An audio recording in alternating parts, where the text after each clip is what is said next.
প্রিয়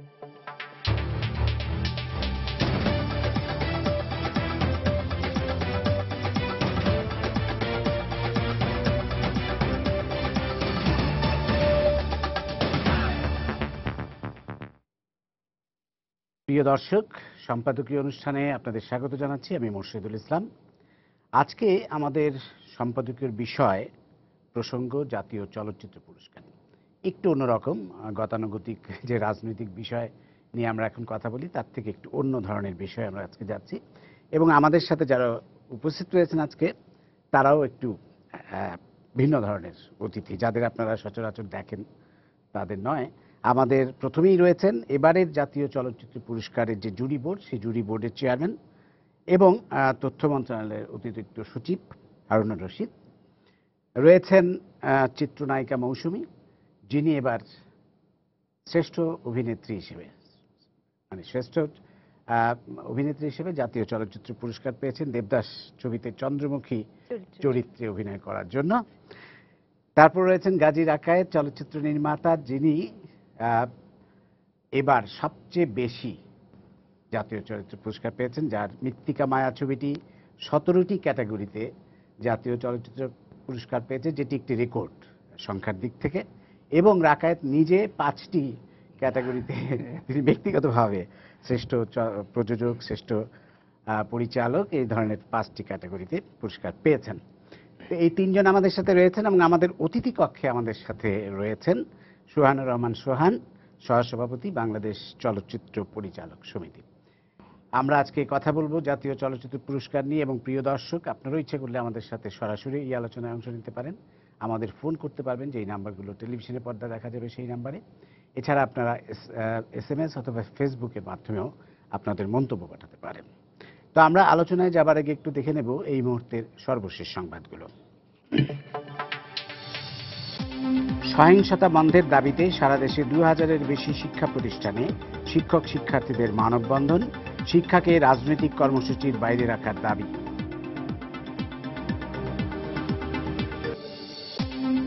মানুষ হত্যা ও জ্বালাও পোড়াও করে বিএনপি জামায়াত জনসমর্থন পাবে না, পেশাজীবী মহাসমাবেশে প্রধানমন্ত্রী। আবারও বেগম জিয়াকে আদালতে আত্মসমর্পণের পরামর্শ। সিটি নির্বাচনের তফসিল ঘোষণা না হলেও সড়ক, রাজধানীর ভোটের মাঠ, চট্টগ্রামে নাগরিক কমিটির প্রার্থী হিসেবে দাঁড়ানোর ঘোষণা মহিউদ্দিন চৌধুরী।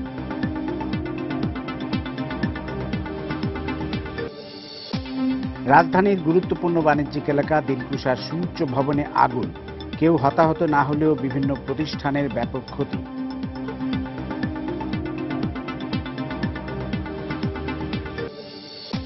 এবং কোয়ার্টার ফাইনাল খেলতে মেলবোর্নে বাংলাদেশ ক্রিকেট দল ভারতের বিপক্ষে জয় দিয়ে ইতিহাস রচনা করার প্রত্যয় টাইগারদের।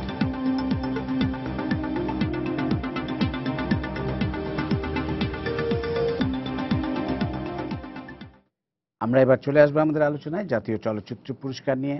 আমি হারুনুর রশিদ, আপনার কাছেই প্রথমে জানতে চাইব, আপনি জুরি বোর্ডের চেয়ারম্যান হিসেবে আপনি যদি আমাদের একটু বলেন যে একটি তো মানদণ্ড আপনাদের আছে, কতগুলো ক্রাইটেরিয়া আপনারা নিশ্চয়ই নির্ধারণ করে নেন যে কি বিষয়গুলো গুরুত্ব পাবে বিবেচনার জন্য পুরস্কারের, সেগুলো কিরকম ছিল এবারের, একটু সাধারণ দর্শকরা যাতে বুঝতে পারে সেই জন্য। প্রথমে আমি একটা বিষয় একটু পরিষ্কার করি। এই যে জাতীয় চলচ্চিত্র পুরস্কার কয়েকদিন আগে, মানে আপনার 10 তারিখে যেটা ঘোষণা হয়েছে, এটা হচ্ছে 2013 সালের জাতীয় চলচ্চিত্র পুরস্কার। তার মানে 2013 সালে মুক্তিপ্রাপ্ত যে চলচ্চিত্র, সেই চলচ্চিত্রগুলোর মধ্যে যারা এই প্রতিযোগিতায় জুরি বোর্ডে চলচ্চিত্র জমা দিয়েছিলেন তাদের চলচ্চিত্র থেকে এই পুরস্কারটা দেওয়া হয়েছে। পুরস্কারটা হচ্ছে 2013 সালের।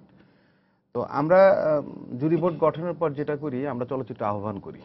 আহ্বান করার পরে সেই চলচ্চিত্রগুলি জমা পড়ার পরে আমাদের জুরি বোর্ডের সদস্য, এইবার আমরা একটু ভিন্ন আঙ্গিকে জুরি বোর্ডটা গঠন করেছি। যেমন জুরি বোর্ডে জেনারেলিস্টের সংখ্যা খুব কম, যারা সাধারণ চলচ্চিত্র, যারা সাধারণ বোদ্ধা বলে যাদেরকে ধরা হয় বা অনুরাগী যারা, তাদের না। এখানে পরিচালক ছিলেন, এখানে চিত্রগ্রাহক ছিলেন, এখানে শিল্প নির্দেশক ছিলেন, অভিনেতা ছিলেন, অভিনেত্রী ছিলেন, এখানে সম্পাদক ছিলেন, সঙ্গীত পরিচালক ছিলেন, গায়ক ছিলেন, শিক্ষক ছিলেন, সমালোচক ছিলেন এবং গবেষক ছিলেন। তারা আমরা মোট চলচ্চিত্র পেয়েছিলাম 28টি। 28টির মধ্যে 21টি পূর্ণদৈর্ঘ্য চলচ্চিত্র, 5টি স্বল্প দৈর্ঘ্য চলচ্চিত্র আর 2টি হচ্ছে প্রামাণ্য চলচ্চিত্র। তো এই 28টি চলচ্চিত্র আমরা জুরি বোর্ড সবাই দেখি। দেখার পর একটা সাধারণ মানদণ্ড যেটা, সেটা আমরা চলচ্চিত্রটা দেখার পরে আমরা আলোচনা করি যে এই চলচ্চিত্রের উল্লেখযোগ্য দিকগুলি কি, এখানকার কোন সেগমেন্টটা খুব বেশি হাইলাইটেড হয়েছে বা যেটা বিবেচনার গুরুত্ব রাখে, সেগুলি আমরা আলোচনা করে তারপরে আমরা একটা মার্কিং করি। এভাবে প্রতিটি চলচ্চিত্র মার্কিং করার পর তারপরে একটা টেবুলেশন করে তখন আমরা আবার আলোচনায় বসি। আলোচনায় বসে তখন মার্কটাকে বেস ধরে তখন আমরা একটা সুপারিশমালা তৈরি করি, এবং সুপারিশমালাটা হচ্ছে আমাদেরকে দুটো দিতে হয়। আপনাকে একটা জিনিস আমি আবারও বলি যে আমাদের মোট 6টি জাতীয় পুরস্কার রয়েছে, তার মধ্যে চলচ্চিত্র পুরস্কার একটি, এবং জুরি বোর্ডের যে সুপারিশ, সেই সুপারিশটা জাতীয় পুরস্কার সংক্রান্ত মন্ত্রিসভা কমিটির বিবেচনার জন্য পাঠাতে হয়, এবং মন্ত্রিসভা কমিটি জুরি বোর্ডের এই সুপারিশ বিবেচনা করে তারা চূড়ান্তভাবে চলচ্চিত্র পুরস্কারের যে সিদ্ধান্ত, সেই সিদ্ধান্ত প্রদান করে থাকেন। তো এখন পর্যন্ত আমাদের যে অভিজ্ঞতা, তাতে জুরি বোর্ডের যে সিদ্ধান্ত মন্ত্রিসভা কমিটি সেটাকেই তারা বিভিন্নভাবে দেখে সেটাই অনুমোদন করেন, এবং এই মন্ত্রিসভার সিদ্ধান্ত কিন্তু শেষ পর্যন্ত মাননীয় প্রধানমন্ত্রী কর্তৃকও অনুমোদিত হয়। এবার আমরা আপনি সবাই জানেন যে আমরা পূর্ণদৈর্ঘ্য চলচ্চিত্রের জন্য আমরা পুরস্কার দিয়েছি, কিন্তু আমাদের যে স্বল্প দৈর্ঘ্য চলচ্চিত্র যে চলচ্চিত্রগুলি জমা হয়েছিল সেগুলি খারাপ নয়, কিন্তু জাতীয় চলচ্চিত্র পুরস্কার পাওয়ার জন্য যথাযথ মানসম্পন্ন জুরি বোর্ড মনে করেনি। আর 2টি চলচ্চিত্র জমা পড়েছিল হচ্ছে আপনার প্রামাণ্য চলচ্চিত্র, তার মধ্যে শুনতে কি পাও সেটি শ্রেষ্ঠ বিবেচিত হয়েছে, এবং কয়েকটি ক্যাটাগরিতে আমরা পুরস্কার দিতে পারিনি, যেমন কৌতুক চরিত্রে শ্রেষ্ঠ অভিনেতা, নৃত্য পরিচালক।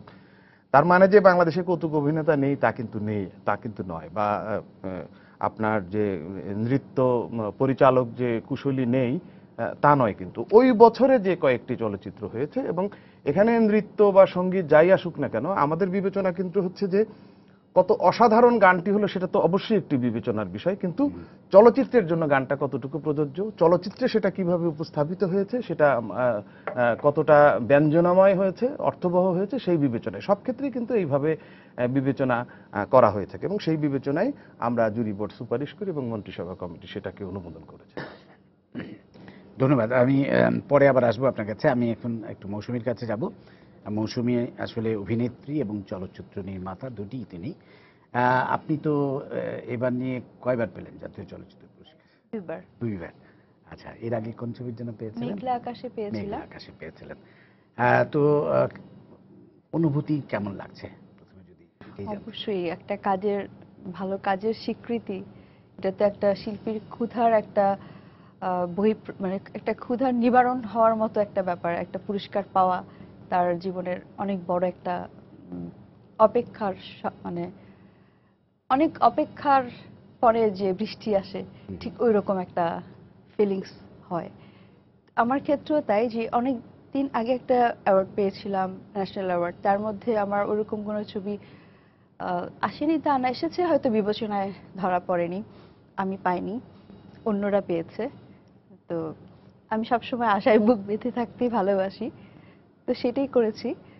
এবং এই দেবদাসের চন্দ্রমুখী চরিত্রে যখন পেলাম, সত্যি সত্যি আমার আসলে অনেক ভালো লেগেছে, কারণ আমার অনেক প্রিয় একটি চরিত্র এটি।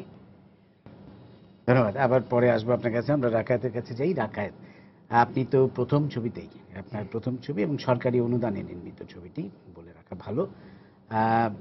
এবং অনুদানে যে আসলে ভালো ছবি নির্মিত হচ্ছে, এর আগে আমরা দেখেছি সূর্য দিঘল বাড়ির মতো ছবি দিয়ে অনুদানের শুরু, এবং এখনো অনুদানের ছবিগুলোই কিন্তু আসলে দেখা যাচ্ছে যে ভালো করছে। দেশীয় পুরস্কারও জিতছে, যেমন আন্তর্জাতিকভাবেও ভালো করছে। তো আপনার অনুদানের ছবি এবং পরবর্তীকালে ইমপ্রেস টেলিফিল্ম এটার প্রযোজনায় যৌথভাবে এগিয়ে এসছে, সহযোগী প্রযোজক হিসেবে এগিয়ে এসছে। তো 17টা পুরস্কার পেয়েছে 17টি ক্যাটাগরিতে, এবং আপনি নিজে 5টি ক্যাটাগরিতে পুরস্কার পেয়েছেন: শ্রেষ্ঠ চলচ্চিত্র, শ্রেষ্ঠ পরিচালক, শ্রেষ্ঠ কাহিনীকার, শ্রেষ্ঠ চিত্রনাট্যকার, শ্রেষ্ঠ সংলাপ রচয়িতা। আপনার অনুভূতিটা কি? আসলে আমি যখন চলচ্চিত্রটি নির্মাণ করি, শুরু করি, তখন কিন্তু জাতীয় পুরস্কার পাবো বা এরকম চিন্তা করে আমি কখনো এটা করিনি। আসলে আমি নাট্যকার হিসাবে এর আগে পুরস্কৃত হয়েছি, আমি 3টি কাজই করি, মানে লিখি, ডিরেকশন দেই, অভিনয় করি। আসলে আমার এই চিত্রনাট্যটি আমি 2000-এর দিকে লিখেছিলাম এবং আমার এই এনার্জিটা, চিত্রনাট্যটা যাতে দর্শকের মাঝে আমি পৌঁছে দিতে পারি, সেটার দিকে আমার খুব নজর ছিল নির্মাণের সময়, যে কারণে আমি প্রত্যেকটা ডিপার্টমেন্টের সাথে খুব সুন্দরভাবে সমন্বয় রাখার এবং ডিপার্টমেন্টকে উজ্জীবিত করার চেষ্টা করেছি আমার সাধ্যমতো, এবং সেটা করতে গিয়েই কিন্তু চলচ্চিত্রটি নন্দিত হয়েছে এবং আমি অনেকগুলো চরিত্রে ভূষিত হলাম। তো আসলে আমি পুরস্কারের চেয়ে আমার কাছে মনে হয়েছে এই পুরস্কারটা পাওয়ার পর এরকমভাবে পাবো এটা আশা করিনি। এটা একটা অপ্রত্যাশিত ব্যাপার। আসলে এই চলচ্চিত্রটা পাওয়ার পর আমার যেটা হলো, আমার নিজের থেকে মনে হয় যে একটা চলচ্চিত্র মানেই তো একটা মানুষের কাজ। আমি যে কাজটা করলাম সেই কাজটা যদি আমি জনগণের কাছে পৌঁছাতে না পারি তাহলে তার কোনো লাভ হলো না। শিল্প মানেই কাজ। তো এই যে এখন কেন জানি মনে হচ্ছে, যেহেতু একটা বড় হাউসের ছবি, অর্থাৎ বাংলাদেশ গভর্নমেন্টের অনুদানের ছবি, সেই সঙ্গে ইমপ্রেস টেলিফিল্ম যুক্ত হয়েছে আরেকটি বড় হাউস। তো এরকম দুটো জায়গায় মৃত্তিকা মায়া এবং সেটা সরকারিভাবে পুরস্কার পেয়ে গেল। তো আমার কাছে ভালো লেগেছে এটাই যে ছবিটি মনে হয় অনেক দীর্ঘদিনের জন্য বেঁচে গেল। ছবিটি মনে হয় মানুষ অনেক দিন দেখবে। আমার এই যে দেখতে পারবে, এটাই আমি অনেক বেশি আনন্দিত পুরস্কার পাওয়ার চেয়ে। আর পুরস্কার যেটা করলো, আমার যেহেতু আমি একটি স্কুল চালাই, আমার অনেক বন্ধু বান্ধব আছে, আমার আত্মীয় স্বজন আছে, আমি দীর্ঘ 27-28 বছর ধরে সংস্কৃতির চর্চার সাথে যুক্ত।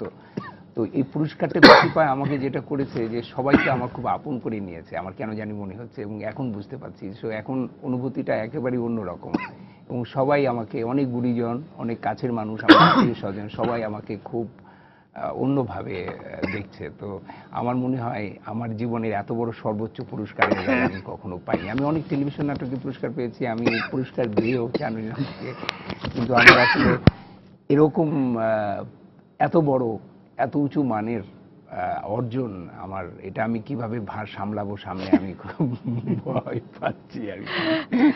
অবশ্যই অবশ্যই, সে তো বটেই। আপনি এত অমায়িক একজন মানুষ, আপনি পারবেন, এটা কোনো সন্দেহ নেই। এবং আমরা এই ফাঁকে ইমপ্রেস টেলিফিল্মকেও ধন্যবাদ জানাতে চাই যে এই ছবিটির সহপ্রযোজক হিসেবে এগিয়ে এসছে। আসলে সরকার যেই টাকা অনুদান দেয় সেই টাকা দিয়ে তো পুরো ছবিটা হয় না, সুতরাং অন্য প্রযোজক এগিয়ে না আসলে হয় না। এবং আমরা দেখেছি যে ইমপ্রেস টেলিফিল্ম কিন্তু এই ধরনের একটু ব্যতিক্রমী উদ্যোগে সবসময় এগিয়ে আসে, এবং ইমপ্রেস যতগুলো ছবি করেছে অবশ্যই এই সাম্প্রতিককালে আমি যদি বলি যে আমাদের চলচ্চিত্রে একটা নবজাগরণ নিয়ে এসেছে ইমপ্রেস টেলিফিল্ম।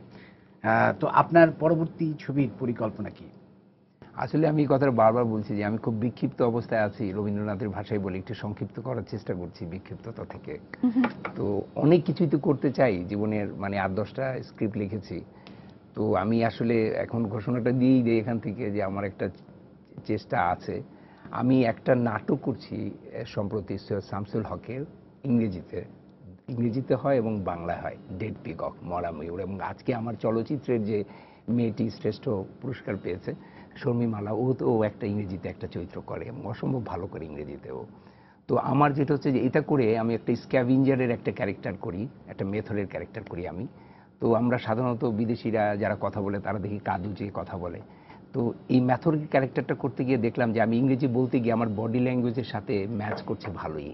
তো বিদেশে, ইভেন আমি জানি ভারতে কিন্তু ইংরেজি ছবির উপর ন্যাশনাল অ্যাওয়ার্ডও পেয়েছে, হ্যাঁ, কাহিনী চিত্রে। তো আমার এখন একটা প্ল্যানিং হচ্ছে যে আমি ইংরেজিতে ছবি করব আর কি। তো আমার খুব প্রিয় একটা গল্প আছে গোর, সেই গোরটি আমি আবার নতুন করে চিত্রনাট্য দেওয়ার চেষ্টা করছি। এবং শুধু তাই নয়, আমার মনে হয় পরপর 2-3টা কাজই এরকম হবে। এখন এটার তো সাবটাইটেল ডাবিং করে করাই যাবে। এটা করার আরেকটা কারণ হচ্ছে যে আমাদের চলচ্চিত্রগুলো নিয়ে এখন মনে হয় দেশের বাইরে আমাদেরকে অনেক বেশি সুযোগ দেওয়া উচিত। যেমন আমি এই মুহূর্তে স্মরণ করছি আমাদের প্রিয় নির্মাতা তারিক মাসুদকে, কারণ উনি চলে যাওয়ার পর আমার যে কত বড় একটা চলচ্চিত্রের ক্ষতি হয়েছে, যে আন্তর্জাতিক যে সম্পর্কটা, সেটা কিন্তু উনি, আজকে যেমন আমি বলি যে আমি লাস্ট ঠাকুর নামে একটা ছবিতে অভিনয় করেছি, এবং একটা অসাধারণ ছবি, এবং সেই লাস্ট ঠাকুর কিন্তু আমাদের লন্ডনের, আমারই বাঙালি একটা ছেলে।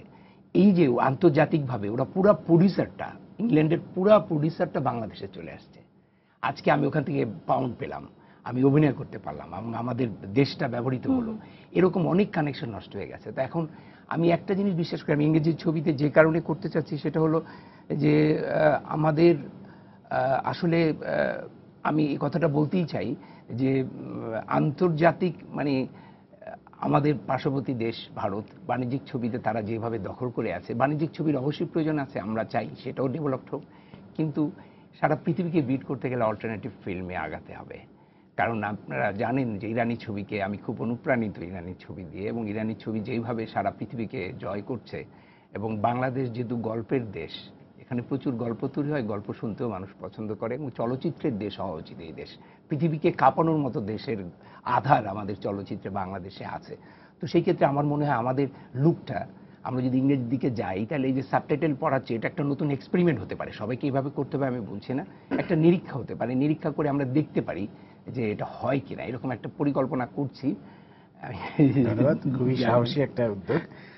আমরা এবার একটু সোহানুর রহমান সোহানের কাছে যাবো, যিনি আমাদের অতিথি কক্ষে আছেন। সোহান ভাই, আমাদের শুনতে পাচ্ছেন তো আপনি? জি। সোহান ভাই, আপনার কাছ থেকে আমরা জানতে চাইবো, আসলে জাতীয় চলচ্চিত্র পুরস্কার নিয়ে সবসময় কিন্তু একটা আমরা দেখি যে এক ধরনের কথা থাকে যে যখনই একটু ভিন্ন ধারার ছবিকে জাতীয় চলচ্চিত্র পুরস্কার বেশি করে দেওয়া হয়, তখন আবার মূল ধারার ছবি নির্মাতা যারা, মূল ধারার বলতে আমি যারা বিনোদন ছবি মূলত নির্মাণ করেন এফডিসি কেন্দ্রিক, তারা অনেক সময় একটু একটু ক্ষিপ্ত হন, আবার উল্টাটা ঘটলে আবার বিরোধী পক্ষ ক্ষিপ্ত হয়। তো এই ব্যাপারটা ঘটেই যায়, যদিও আসলে সেটি হওয়ার কথা না, উচিত না। তো আপনার কি মনে হয় এইবারের জাতীয় চলচ্চিত্র পুরস্কার নিয়ে সার্বিকভাবে সবার রিয়াকশন কি মনে হয়? আমি আসলে ছবিটা দেখেছি, মৃত্তিকা মায়া আমি দেখেছি, এবং পুরস্কারে আমাদের একটা পুরস্কার আছে ওই ফিল্ম ক্লাব অ্যাওয়ার্ডের জন্য ছবিটা দেখানো হয়েছিল। ছবিটা যখন আমি দেখেছি তখন আমার কাছে যেটা মনে হয়েছে সত্যিকার অর্থে একটি ছবি আমি দেখলাম। তো সেই কারণে আমি বলবো যে এখানে কোনো বিতর্ক থাকার কথা নয়, কারণ আমাদের দেশে কমার্শিয়াল মেকার আমরা এখন বর্তমানে যা বানাচ্ছি, যেভাবে বানানো হচ্ছে ছবি, সেই কথায় যদি আমি বলি যে জাতীয় পুরস্কারে যেটা চিন্তা করা হয়েছে যে এটা একটু অন্য ধারার ছবি, কারণ এই ছবিগুলো কিন্তু আমাদের সমাজের কিছু কথা এখানে উঠে এসছে, যে কথাগুলো আমরা কমার্শিয়াল ছবি যখন বানাই সেই কথাগুলো কিন্তু আমরা বলতে পারি না। এবং সেই কারণেই কিন্তু আমার কাছেও মনে হয়েছে যে এই ছবিটা আসলে এই যে 17টা শাখায় পুরস্কার পেয়েছে, এটা কিন্তু বাস্তবিক অর্থে একেবারেই স্বাভাবিক এই ছবি পুরস্কার পাওয়ারই যোগ্য। কারণ আমাদের রাকায়েত ভাই যে কাজগুলো করেছেন প্রত্যেকটি কাজের মধ্যে মনে হয়েছে যে নিখুঁত ওনার চিন্তা ভাবনা ছিল, ওনার ভাবনাগুলোকে উনি ফুটিয়ে তুলেছেন এইভাবেই। আসলে আমাদের দেশে এই যে আমি সত্যি কথা বলতে গেলে এটা কিন্তু একটি লাভ স্টোরি আমি বলতে পারি, এবং লাভ স্টোরির মধ্যে দিয়ে দেশের যে যোদ্ধারা যেটা করছে, মানুষ বিপদে পড়লে যে সমাজে অসহায় যারা হয়ে যায় তাদের কি অবস্থা হয়, এর মধ্যেও যে মানুষের মনে প্রেম আছে সেটাকেও কিন্তু ফুটিয়ে তোলা হয়েছে, যার জন্য সব দিক থেকে বিচার বিশ্লেষণ করলে দেখা যাবে যে মৃত্তিকা মায়া একটা কিন্তু পরিপূর্ণ একটি ছবি। তো এখন সেই পরিপূর্ণ ছবিটা কিন্তু সব শ্রেণীর দর্শক যাতে দেখতে পারে, সেই জন্য কিন্তু আমি বলবো যে এই ছবিটা প্রচারের ওই ব্যবস্থাটা করা। কারণ আমাদের দেশে দেখা যায় যে ছবিগুলো পুরস্কৃত হয় সেই ছবিগুলো কিন্তু দর্শক সেভাবে দেখে না, এবং সেই ছবিগুলোতে ওইভাবে দর্শক টানে না। তো সেই কারণেই যদি সেরকম কোনো ব্যবস্থা করা হয় যে, যেমন যদি ছবিটাকে একেবারে, এখন তো বর্তমানে ট্যাক্স নাই, তারপরে অন্যান্য কিছু যা টাকা পয়সা দিয়ে ছবি দেখতে হয়, সেখানে যদি সেটাকে আরো কম করে দিয়ে দর্শক সবাই যাতে দেখতে পারে সেই ব্যবস্থা করা হয়, আমার মনে হয় তাহলে আমাদের দেশে যে এখনো ভালো ছবি হচ্ছে এবং সুন্দর ছবি হচ্ছে, সুন্দর নির্মাতা তৈরি হচ্ছে, সেটা কিন্তু আমরা বলতে পারবো আর কি। ধন্যবাদ, ধন্যবাদ। দর্শক যাতে দেখতে পায়, আমি হারুন রশিদ আপনার কাছে আসবো। এই ব্যাপারে কি সরকারের কোনো ভাবনা চিন্তা আছে কিনা, বা সরকার কোনো দায়িত্ববোধ মানে মানে দায়িত্ব অনুভব করে কিনা যে আমাদের যেই ছবিগুলো জাতীয় চলচ্চিত্র পুরস্কার পায় সেই ছবিগুলো, আমাদের তো প্রদর্শন ব্যবস্থা সবকিছুই তো একটা কক্ষিগত, এবং যারা প্রদর্শক তারা তো বোঝাই যায় যে তারা ব্যবসায়িক স্বার্থের বাইরে যে কিছু করতে চান না। তো সরকার কি কোনো রকম উদ্যোগ, কোনো রকম চাপ প্রয়োগ, কোনোভাবে কোনো নীতিমালা এমনভাবে করতে পারে কিনা যাতে করে এই ধরনের ছবিগুলো দর্শকের সামনে আবার আসতে পারে? আপনাকে আমি প্রথমে একটা কথা বলি, যে সেটা হচ্ছে যে চলচ্চিত্রের দর্শক সংখ্যা আমাদের দেশে কিন্তু আজ থেকে 20 বছর আগে, 30 বছর আগে যত সংখ্যক দর্শক চলচ্চিত্র দেখতেন তার থেকে কিন্তু এখন অনেক বেশি মানুষ ছবি দেখে। সংকটটা হচ্ছে যে তারা সিনেমা হলে গিয়ে ছবি দেখেন না, আমি তো জাতীয় চলচ্চিত্র পুরস্কারের কথা শুধু বলছি না, যে কোনো চলচ্চিত্রের ক্ষেত্রে যেটা বড় সংকট, যে দর্শকরা ছবি দেখছেন ঠিকই কিন্তু সিনেমা হলে তারা যাচ্ছেন না। কেন সিনেমা হলে যাচ্ছেন না, সিনেমা হলের পরিবেশ, ভালো ছবি, এগুলি নিয়ে আমরা অনেক আলোচনা করেছি। তো প্রথমত হচ্ছে সরকারের প্রথম প্রচেষ্টা হচ্ছে যে সিনেমা হলে প্রথমত আমরা সবাই জানি যে মানুষের জীবনযাত্রার মান বেড়েছে। 30 বছর আগে যে কষ্ট করে যুদ্ধ করে মানুষ ছবি দেখতেন, এখন আর সেভাবে ছবি দেখবেন না। সুতরাং সেই প্রেক্ষাগৃহগুলোর আধুনিকায়নের কাজ দরকার, যাতে মানুষ সেখানে যে ঘরে বসে ছবি দেখার চেয়ে তার চেয়ে যদি এক্সট্রা কিছু অ্যাড না করে সিনেমা হলে ছবি দেখতে যাওয়া, তাহলে তো তিনি সিনেমা হলে দেখতে যাবেন না, ছবি দেখতে যাবেন না। সেই সিনেমা হলের জন্য আমরা সিনেমা হল ডিজিটাল করা, তারপরে সিনেমা হলে আপনার সেখানে আরো ভালো ছবি, ভালো পরিবেশ তৈরি করা, এগুলোর জন্য আমরা কাজ শুরু করেছি। আপনিও নিশ্চয়ই অবহিত আছেন, সেটা হচ্ছে এ ধরনের একটি নীতিমালাও আমরা তৈরি করেছি। সেটা হচ্ছে সব ছবির জন্য। আর আরেকটি হচ্ছে, এটা আমরা অনেক বলেছি, আমাদের মাননীয় মন্ত্রী বলেছেন, সচিব বলেছেন, সেটা হচ্ছে যে আমরা সরকারের উদ্যোগে দেশের 67টা জায়গায় 67টা থিয়েটার হল করতে যাচ্ছি। তো সেগুলি করার কিন্তু মূল উদ্দেশ্য হচ্ছে যে প্রথমত হচ্ছে যে চলচ্চিত্র দেখার মতো পরিবেশ তৈরি করা, মানুষ সেখানে যেতে আগ্রহী হবেন। বেসরকারি সিনেমা হলের পাশাপাশি সরকারের ব্যবস্থাপনার সিনেমা হল, ব্যবস্থাপনা হয়তো আমরা সরকারের নাও থাকতে পারে, সরকারের যে সরকার যে সিনেমা হলগুলি তৈরি করবে সেখানে যেভাবেই হোক সেটা ব্যবস্থাপনা কিন্তু করে। সেখানে কি এই ধরনের সেখানে নীতিমালা থাকবে যে এই ধরনের ছবি প্রাধান্য পাবে? আমাদের সিনেমা হলে কিন্তু এমনিতেই একটি নীতিমালা আছে যে প্রথমে দেশি বিদেশি ছবি, কত শতাংশ ছবি দেশি ছবি দেখানো যাবে, কত শতাংশ বিদেশি ছবি দেখানো যাবে, সেটার কিন্তু একটা বাধ্যবাধকতা করা আছে। তো সেখানে এই ধরনের ছবি যদি আমাদেরকে এইভাবেই অনুপ্রাণিত করে, আমার তো প্রথমত নিজেরই সারা দেশে 67টা প্লাস ঢাকা শহরেও আমাদের 3টি তথ্য ভবনে এবং 5টি হবে আপনার ফিল্ম আর্কাইভ ভবন মিলিয়ে, এই 72টি সিনেমা হল তো আমার নিজের কবজাতি আছে, সেখানে তো আমি প্ল্যানিং করতে পারবো। সেকেন্ড হচ্ছে যে তখন যখন আমি একটু বলিয়ান হয়ে যাব সবাই মিলেই, তখন আমরা এই ধরনের প্রচেষ্টা নিতেই পারি যে জাতীয় চলচ্চিত্র পুরস্কার পাওয়া বা বিশ্বমানের যে সমস্ত ছবি আছে, আঞ্চলিক যে ভালো ছবি, আর অবশ্যই আমার দেশের যে ভালো ছবি সেগুলিকে একটু বিশেষ গুরুত্ব দিয়ে, প্রথমে বলি যে আগে যেটা করা হতো কি, এই ধরনের ছবিকে ট্যাক্স মওকুফ করা হতো। এখন আমাদের দেশে সিনেমা দেখতে কোনো ট্যাক্স লাগেই না, সুতরাং ট্যাক্স মওকুফের প্রসঙ্গটি এখানে আসে না। এখানে যেটা আসে যে সেখানে আরো কিভাবে প্রণোদনা দেয়া যায়, এটা নিয়ে ঠিক এই ধরনের ছবি নিয়ে যে খুব বেশি এখনই আমরা যে খুব নিবিড়ভাবে কোনো কিছু চিন্তা করছি তা না। তবে আজকের এই আলোচনা এটা আমাদের জন্য একটা ভালো মানে আই ওপেনার হবে বলে মনে করি। আমরা এখন এটা ভাবতেই পারি, কেননা এটা সরকার একটা জিনিস করে, আপনি নিশ্চয়ই জানেন, আপনারা অবহিত আছেন যে সরকার কিন্তু এককভাবে কোনো কিছু করে না, সবাইকে সাথে নিয়েই কাজটা করে। তা আজকে যেহেতু এই প্রসঙ্গটা উঠেছে, এটি একটি ভালো প্রসঙ্গ, এটি নিয়ে আমরা কর্মপন্থা একটি নিশ্চয়ই নির্ধারণ করতে সমর্থ হব। ধন্যবাদ। ধন্যবাদ রাকেত। এমনিতে আপনারা কি ভাবছেন, আপনার ইমপ্রেস টেলিফিল্মের সাথে কি আপনার কথা হয়েছে? আমি পুরস্কারে যেদিন ঘোষণা হলো তার পরের দিনই আমি ফরিদুর সাগর ভাইকে ফোন করে বললাম, পরে হাসানের সাথে আমার কথা হলো যে আমার এই ছবিটি অনেকে দেখতে চাচ্ছে, এখন এটা কিছু করা যায় কিনা। আসলে টেলিভিশনে দেখার, চলচ্চিত্রে প্রেক্ষাপটে দেখার যে ম্যাজিক, যে বিউটি, যে জায়গার, আমি মনে করি ইন্ডিয়াতে কি পাইরেসি হয় না, সমস্ত সিডি আমরা দেখি, কিন্তু ইন্ডিয়া ছবি তারপরে দেখে কেন মানুষ? তার মানে হচ্ছে আমাদের সিনেমা হলকে নিতে হবে দর্শকদের। তো সেটা আমি বলেছি আর কি, যে এটা একটা যাতে ব্যবস্থা করা যায় কিনা। আর আরেকটা জিনিস হচ্ছে যে আমি এটার সাথে অ্যাড করে দিতে চাই, কারণ আপনি হয়তো অবহিত আছেন মোর্শেদ ভাই, চারুনিরাম একটা 4 মাত্রিক সাংস্কৃতিক কর্মপ্রয়াস শুরু করেছিল এবং সেখানে 4 মাত্রার কর্মপ্রয়াসের একটা ছিল সুস্থ ধারা চলচ্চিত্র। আমার মনে হয় যেহেতু হারুন রশিদ উনি বললেন যে চলচ্চিত্র গভর্নমেন্টের যে প্রেক্ষাগৃহগুলো আছে, আমার মনে হয় আমাদের যদি 64টা জেলা আমি ধরি, তাহলে 64টা জেলায় যদি 64টা প্রেক্ষাগৃহ নির্মাণ করা যায়, যেখানে ডিস্ট্রিবিউশন সিস্টেমে না, ভাড়া পদ্ধতিতে, এবং একটা দীর্ঘমেয়াদী প্ল্যানিং করা উচিত আমাদের। দর্শকটা না, কিন্তু সরকার কিন্তু অলরেডি সিদ্ধান্ত নিয়েছে। না, আমি এটা বলছি যে হচ্ছে, কিন্তু আমি বলছি যে ওই ডিস্ট্রিবিউশন সিস্টেমে না, ভাড়া পদ্ধতিতে। এবং মনে করেন স্কুল আছে না প্রত্যেকটা জেলায়, কলেজ আছে না, ডেভেলপ করতে হবে দর্শকদেরকে।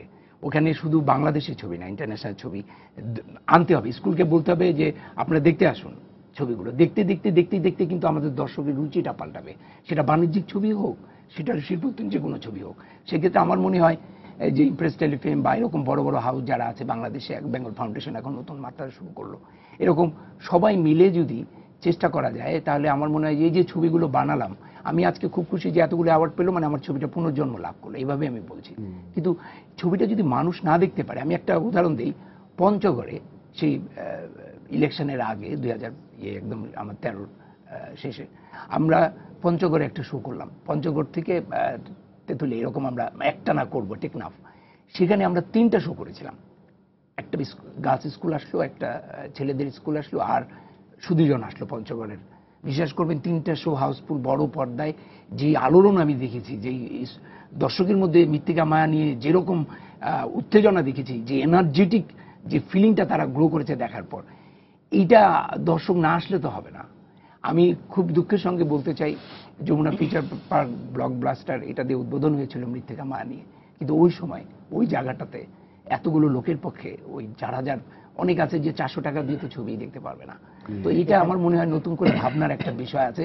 ছবিগুলো বাঁচাতে গেলে এই ছবিগুলো নিয়ে নতুন কিছু করা উচিত। এখানে আমি একটা প্রসঙ্গ একটু বলি। আমরা সবসময় একটা সংকটে কথা আলোচনা করি, সেটা হচ্ছে যে ভালো সিনেমা হল নাই, তারপর সিনেমার প্রদর্শকদের ব্যাপারেও আমাদের কিছু কথা বলি। আবার প্রদর্শকরাও যারা নির্মাতা আছেন তাদের কথা বলেন। এটা আসলে কাজটা দ্বিপাক্ষিক। প্রদর্শক তার সিনেমা হলে ইনভেস্ট করবেন, টাকা পয়সা খরচ করতে হবে, সেই টাকাটা ফেরত আসার গ্যারান্টি হচ্ছে ভালো ছবি। আসলে কাজটা দুটো একসঙ্গেই করতে হবে।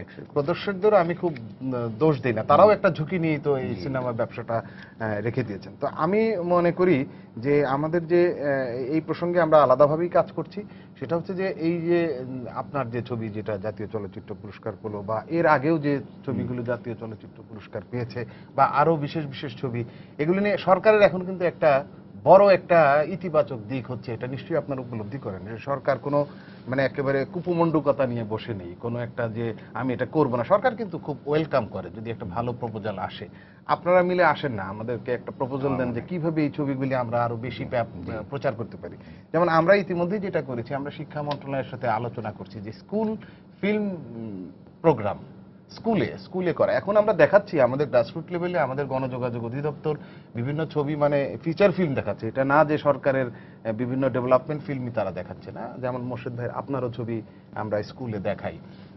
তো সেটা আরো যাতে মানে খুব প্রথা সিদ্ধভাবে দেখানো, একটা হচ্ছে যে খোলা মাঠে আমরা যেভাবে দেখাই বা ক্লাসরুমে, সেটা না, একটু তার জন্য একটা সিনেমা হলে ছবি দেখছে এরকম একটা অনুভূতি যদি না আমি হয়, বলছিলাম তাহলে যে দর্শক কিন্তু সিনেমা হল থেকে চলে গেছে প্রায়। তা এখন ওই দর্শককে আনতে গেলে কিন্তু কিছু পদ্ধতি অবলম্বন করতে হবে, রুচিটা ফিরে আনতে হবে, কৌশলটা আনতে হবে। কারণ যেই ছবি আমি বানাবো সেই ছবি টাকাটা ফেরত না আসলে তো প্রডিউসার না, আমি সেটাই বলছি যে এই কৌশলটা কি হতে পারে। আপনারা যারা অ্যাক্টিভিস্ট, আপনারা আমাদেরকে সাজেস্ট করেন। গভর্নমেন্ট কিন্তু ওপেন আপনাদের জন্য কাজ করার। আমাদের সাথে একজন দর্শক আছেন টেলিফোনে, আমরা একটু ফোনটা নিয়ে নিই। প্রিয় দর্শক, আপনার পরিচয়টা দিয়ে প্রশ্নটা করুন। আসসালামু আলাইকুম মোর্শেদ ভাই, রাকায়েত ভাই, মৌসুমী আপু, হারুন ভাই, আসসালামু আলাইকুম সবাইকে। সবাই ভালো আছেন? আমি সবার উদ্দেশ্যেই একটা কোশ্চেন রাখতে চাই, সেটা হলো যে মৃত্তিকা মায়া এটা আসলে এক কথাই অসাধারণ একটা ছবি, খুব ধরার মতো কিছুই নাই। আমি বলতে চাই যে 1 বছরের একটা পুরস্কার দেয়া হয়েছে, বাকি অনেক ছবি থেকে অনেকগুলো পুরস্কার এসেছে, কিন্তু একটা ছবি থেকে আসলে অনেক পুরস্কার পেয়েছে। তো সেই ক্ষেত্রে বাকি যে সিনেমাগুলো ছিল, সেই সিনেমাগুলো পুরস্কার পাওয়ার যোগ্যতা অর্জন করেছিল কিনা, এবং আমাদের আরো যারা অ্যাক্টরস এবং অ্যাক্টর কাজ করেছে তারা আসলে ন্যাশনাল অ্যাওয়ার্ড পাওয়ার যোগ্য কিনা, বা অন্যান্য আরো যারা ক্যামেরাম্যান, ক্লু, মেকআপ আর্টিস্ট, মানে আমি সবার কথা বলছি, যে বাকি যে 1 বছরের মধ্যে মৃত্তিকা মায়া ছাড়া, মৃত্তিকা মায়ার মতো আমার মনে হয় যে আরো অনেক ভালো ছবি হয়েছে, সেই ছবিগুলো আসলে ন্যাশনাল অ্যাওয়ার্ড পাওয়ার আসলে যোগ্যতা রাখে কিনা, এবং যদি রেখে থাকে তাহলে সেখানে অ্যাওয়ার্ড আসেনি কেন, এবং পরবর্তীতে অ্যাওয়ার্ড আসবে কিনা। ধন্যবাদ। আপনার পরিচয়টা দেবেন একটু। আসলে ন্যাশনাল অ্যাওয়ার্ড পাওয়ার যোগ্যতা রাখে। হ্যাঁ, আপনার পরিচয়টা। আপনার পরিচয়টা। যাই হোক, আমি পরিচয়টা না বলি, থ্যাংক ইউ ভেরি মাচ। আমার এই কোশ্চেনটা একটু বলবেন, আমি 3 জনের কাছ থেকেই জানতে চাই, রাকায়েত ভাই, মৌসুমী আপু এবং হারুন ভাই, আপনাদের 3 জনের কাছেই এই প্রশ্নটি আমার। হারুন ভাই দিতে পারবেন মনে হয়। আমার মনে হয় যে আমি বোধহয় ভালো করে বলতে পারিনি। এই যে পুরস্কারটা এবার ঘোষিত হয়েছে, এটি হচ্ছে 2013 সালে মুক্তিপ্রাপ্ত চলচ্চিত্র। 2014 সালেও ছবি মুক্তি পেয়েছে, এবং 2015 সালের আজকে মার্চ মাসে আমরা মাঝখানে এসেছি, এর মধ্যে অনেক চলচ্চিত্র মুক্তি পেয়েছে। এই ছবিগুলি 13 সালে মুক্তিপ্রাপ্ত ছবির মধ্যে, এবং যে 21টি পূর্ণদৈর্ঘ্য চলচ্চিত্র জমা পড়েছিল, আমি বলবো যে এর মধ্যে অনেক ছবি চলচ্চিত্র পুরস্কার পাওয়ার যোগ্য, অনেক কলা কুশলী চলচ্চিত্র পুরস্কার পাওয়ার যোগ্য। কিন্তু পুরস্কারের ক্ষেত্রে যেটা হয় যে একটা প্রতিযোগিতায় আসলে কেউ তো একটু এগিয়ে থাকেন, কেউ একটু পিছিয়ে থাকেন। তো এখানে যিনি পুরস্কার পেয়েছেন, রাকায়েত পুরস্কার পেয়েছেন, মৌসুমী পুরস্কার পেয়েছেন, তার মানে ওনাদের আশেপাশে আরো অনেক ভালো অভিনেত্রী বা ভালো নির্মাতা, ভালো প্রযোজক, ভালো কলাকুশলী ছিলেন, কিন্তু ওনারা একটু এগিয়ে থাকার কারণে ওনারাই এই পুরস্কারটা পেয়েছেন। আরো অনেক ছিল যে তারাও যোগ্যতার বিচারে তারা পুরস্কার পাননি বলে যে তারা একেবারেই যোগ্য নন, এটা ঠিক না, তার অনেক যোগ্য ছবি ছিল। জি অবশ্যই। আমি যদি একটু যোগ করতে চাই আপনার সাথে, যে আরো আমি দু একটা নামও উল্লেখ করতে চাই, আমার মনে হয় অসুবিধার কিছু নাই। সেটা হচ্ছে যেমন শিখণ্ডী কথা, একই বৃত্তে, অন্তর্ধান, এই ধরনের আরো কিছু ছবি ছিল, যেই ছবিগুলো কিন্তু যথেষ্ট জুরি বোর্ডের যে সদস্য ছিল তাদের মনোযোগ আকর্ষণ করেছিল।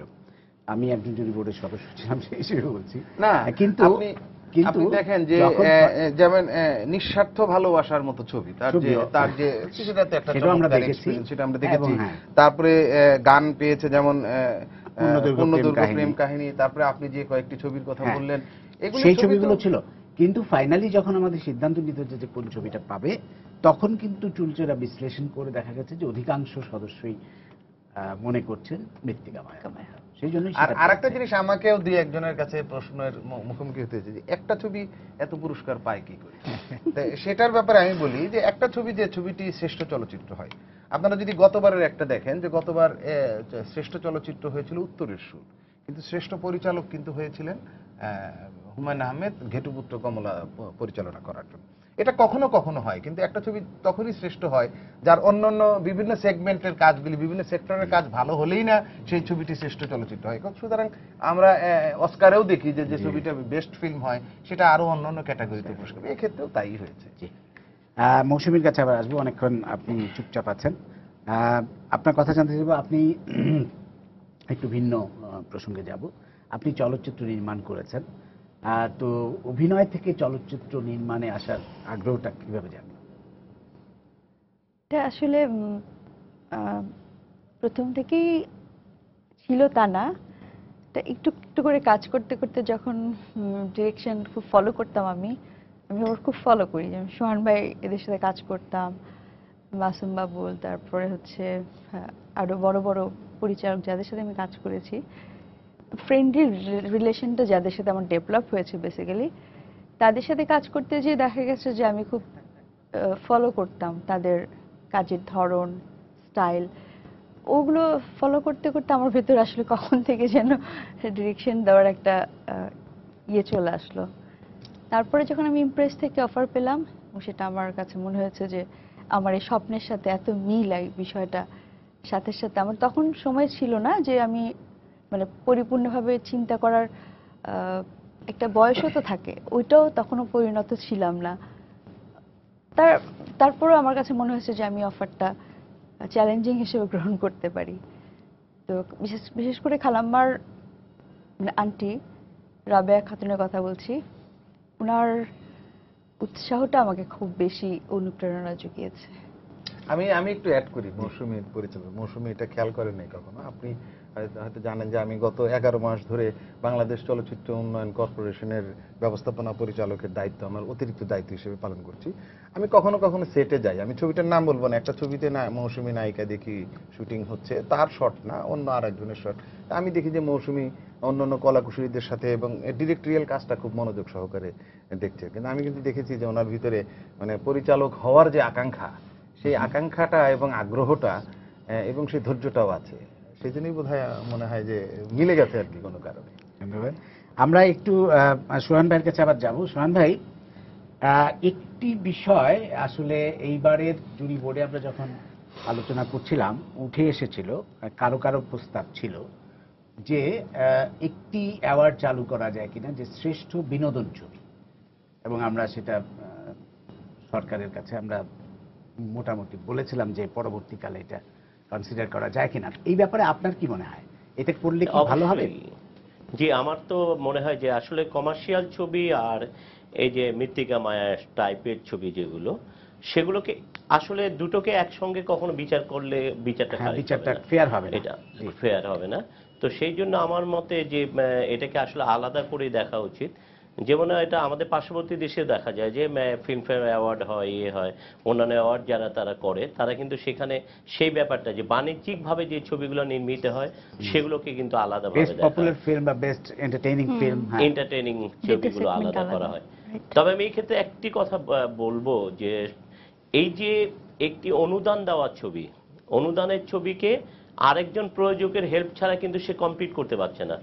বাংলাদেশ সরকার কিন্তু অনেকগুলো অনুদান দিচ্ছে, এরপরে বোধহয় 4-5 বছর অনেক ছবিকে অনুদান দেওয়া হয়েছে, কিন্তু আমরা সব অনুদানের ছবি কিন্তু দেখতে পারিনি। তো সুতরাং দেখার সুযোগ হয় না, কেউ কেউ ছবি শেষ করে না। তো সেই জন্য আমি বলবো অনুদানের ব্যাপারটাও একটু চিন্তা করা উচিত, যে অনুদানের পরিমাণটা আরো বাড়ানো উচিত, এবং কোন ছবিকে অনুদান দেওয়া হবে, কাদেরকে অনুদান দেওয়া হবে, এই ব্যাপারগুলো কিন্তু সরকারকে আরো বেশি সতর্ক থাকতে হবে। এখানে হারুন ভাই আছেন, হারুন ভাই যেহেতু সরকারের একজন প্রতিনিধি, সেহেতু আমি তাকে বলবো যে এগুলো ব্যাপারে আপনারা একটু খেয়াল করবেন।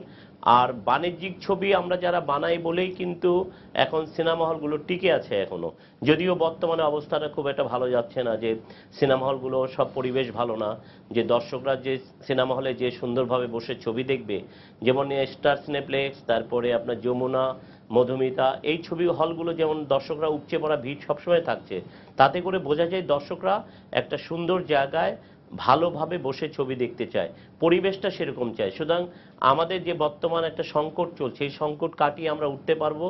যেমন সরকার অবশ্য চেষ্টা করছে যে সিনেমা হলগুলোকে রেনোভেশন করে অনেক উন্নত মানের করা। আমাদের দেশে যে চলচ্চিত্রগুলো নির্মাণ হচ্ছে, সেই চলচ্চিত্রগুলো নির্মাণের যে পরিবেশ দরকার, সেই পরিবেশটা তৈরি করে দেওয়া, এবং চলচ্চিত্রের জন্য যা যা দরকার সেটাকে এফডিসিকে স্বয়ংসম্পূর্ণভাবে তৈরি করা, যাতে আমাদের দেশের ছবি আমরা আমাদের এখানে থেকে কমপ্লিট করতে পারি এবং দর্শকদেরকে সেই উন্নত মানের ছবি দেখাতে পারি। কারণ আমাদের ছবি সিনেমা হলে যে আমরা দেখি অন্ধকারে, মানে অনেক কষ্ট লাগে আমাদেরকে ছবির সাউন্ড বুঝতে, অনেক কষ্ট লাগে পিকচার দেখতে।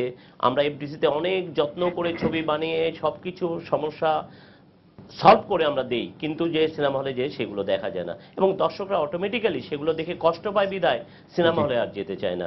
সুতরাং সিনেমা হলে পরিবেশগুলোকে এখন আমার মনে হয় যে উন্নত মানের করে, আমাদের প্রযুক্তিগত উন্নত মানের করে আমাদের সে ছবিগুলোকে ইন্টারন্যাশনালি নিয়ে যাওয়ার জন্য চেষ্টা করা উচিত। ধন্যবাদ, ধন্যবাদ। হারুন ভাই, খুব সংক্ষেপে, আমাদের সময় শেষ। প্রথমত বলি যে অনুদানের অর্থের যে কথাটা উঠেছে, অনুদানের অর্থটা এর দিয়ে ছবি করা যায় না, এটা সরকার খুবই সচেতন আছে। একটা সময় কিন্তু করা যেত, এখন করা যায় না।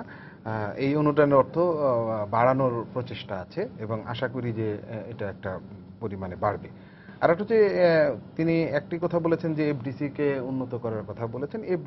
এফডিসি উন্নত হচ্ছে, সরকারের সর্বোচ্চ পর্যায় থেকে পৃষ্ঠপোষকতা আছে, আশীর্বাদ আছে এবং সহায়তা আছে। আমরা এফডিসিতে ইতিমধ্যে অনেক কিছু সংগ্রহ করেছি, আমি সেটার ডিটেল তালিকা আজকে দিই না।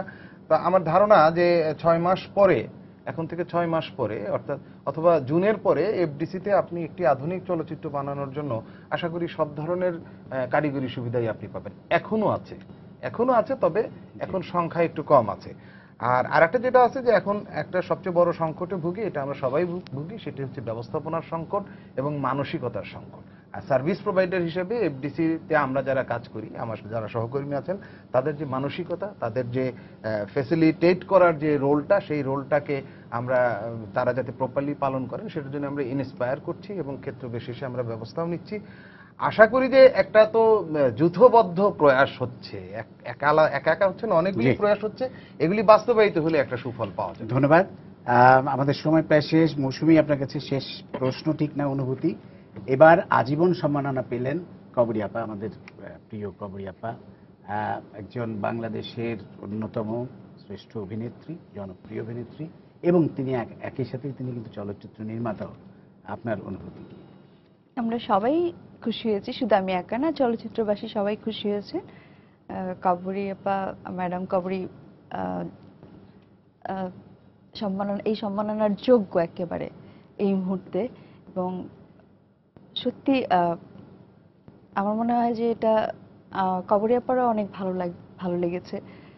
আর এরপরে পাওয়ার কিছু নেই, সত্যি কথা। আর কিভাবে সম্মানিত করা যেতে পারে কবরী আপাকে, সেটাও একটা ভাবার বিষয়।